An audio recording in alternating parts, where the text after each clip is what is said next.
the latest card in Marvel Snap. His name was Sasquatch, so I'm told. Seems like a pretty good card.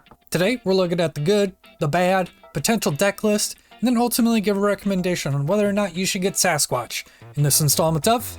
Is it worth it? What's going on, nerds? First things first, Sasquatch is a 6 energy 10 power card that reads costs 1 less for each card you played last turn.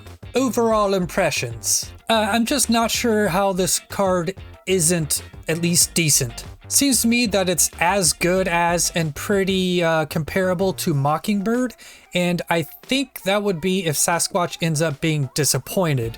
It's about the same strength as Mockingbird. I do think one of the cool things about Sasquatch is that it makes other cards a lot better than they currently are. Sort of like how Beta Ray Bill made Jane Foster much better, like exponentially better. I think Sasquatch kind of does that for certain cards like Black Swan, Mysterio, and a litany of other one drops that you can play a bunch of. All right, the good and the bad of Sasquatch. First point here, the power to cost ratio is top notch. Like I compared with Mockingbird earlier, if you reduce Sasquatch by 2, it's one of the better cards in the game. If you reduce it by 3, then it's pretty much like one of the top 5-10 cards in the game.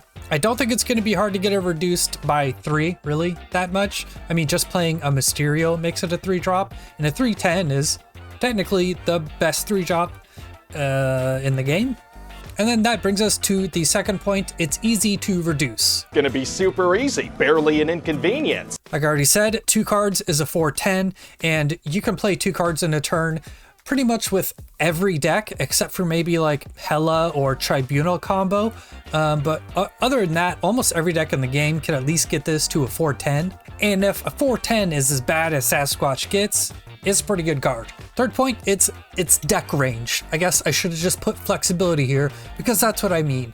Aside from the 2 decks I sort of already brought up, Hela, Tribunal, can't really think of any others off the top of my head. Maybe like a traditional Patriot deck. But other than those, what deck wouldn't be able to use Sasquatch, at least to a minor extent? A lot of them. Yeah, Bounce, Loki, Thanos, any deck that runs a Mysterio, Black Swan Zoo, Black Swan Bounce. Even Destroy could make this like a 3/10, really, because you usually do like Deadpool into Wolverine into Carnage on some turns. Anyways, it's not like that's the best home for it. I'm just saying it could go in that deck and it wouldn't be terrible. And then the last one I could think of really is like move tempo decks, like the Hope Summers, Kitty Pryde, Craven, Silk decks. Those will be able to use Sasquatch just fine. All right, what are the downsides of Sasquatch? Here, the first thing I have is if you're going to put them in a deck, you're probably being forced to build with Sasquatch in mind.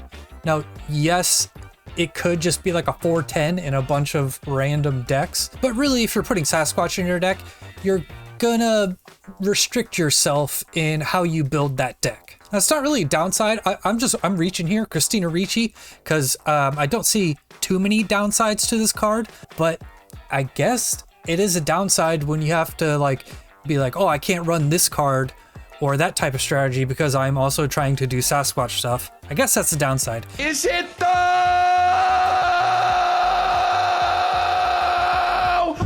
Now the second point here is the tech cards against it. But yeah, Mobius and Shang counter it pretty hard.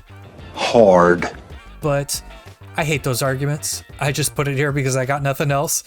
Saying something isn't good because tech cards against it are good does not make a card bad whatsoever. It shouldn't even be factored into whether or not you think a card is good or not. If that were the case, every ongoing card would suck, no one would play anything over 10 power, and scaling cards like Angela and Bishop and Sage and stuff like that would never get played because Shadow Kings exist. Yeah, so bad argument, but I like I said, I'm reaching.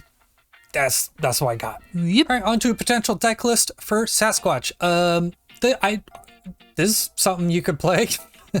It's basically Bastless Bounce. We're using Black Swan and Hitmonkey and Mysterio to get a bunch of burst power out.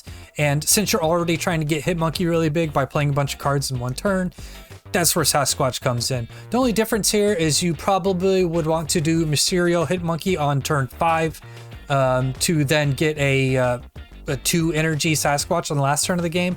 That, or you do something like Beast or Falcon everything back into your hand, play Black Swan, and then everything's free, and then you can do like super duper big hit monkeys. Like imagine you Falcon 2 or 3 1-drops to your hand, and then you play Black Swan on turn 4, and then you go like Mysterio Hit Monkey 2 1-drops on turn 5. That's a big ass hit monkey, probably like 12-14 power, a couple of 1-drops that get to trigger again, and then on the last turn of the game your Sasquatch is free. Also, I wanted to put this list together as an example because earlier in the video I said Sasquatch makes cards like Black Swan better, so I figured to make a deck that takes advantage of Black Swan as well. Alright, my spotlight recommendation, whether or not you should spend tokens or keys on Sasquatch. It's Sam Squam Tricking. So as far as tokens goes, I don't really say this a lot, but if you were happy with Mockingbird for 6k tokens, if you did that or you think you would have done it, then Sasquatch is probably just as easy as a pickup for tokens. I don't like ever spending tokens on a card unless it's something I really need or I have a surplus of tokens. So if you got like 10k tokens sitting around, I think you'll be all right picking up Sasquatch. But if you only have 6k tokens sitting around, if your collection complete almost, it's probably a decent pickup. As far as using the keys and opening spotlight caches for Sasquatch, this one I think is actually much easier. So if you don't have Ravona Renslayer and you want Sasquatch, great pickup. Because Ravona is, I'm not going to say it's the new Zabu, but it's becoming one of the better cards in the game because of all the different cards she can discount. Run is just a solid card. You'll be happy if you get her. It also opens up a whole wide range of different archetypes you could play. It's kind of crucial for negative. It's just a really good card right now.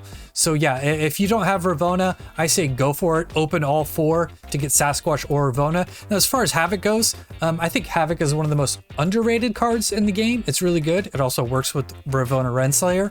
So if you don't have Havoc and you want Sasquatch, it's not as a strong yes as the Ravona and Sasquatch argument, but I think you will not be disappointed if you've been wanting to pick up Havoc, and now's your chance. And either way, you'll get Sasquatch too, which I feel like I'm 90% sure is going to be a decent, if not really good card. All right, that's it. This is one of the more simple card review videos, honestly, because Sasquatch is just kind of obvious. It's a good card. If you don't have Havoc or Ravona, pick up Sasquatch with some keys. If you got the tokens to spend, absolutely pick up Sasquatch, because I think it's not going to change the game, but I think you're going to see Sasquatch a whole bunch in the coming weeks. That's it though. Thank you for watching. See you in the next video.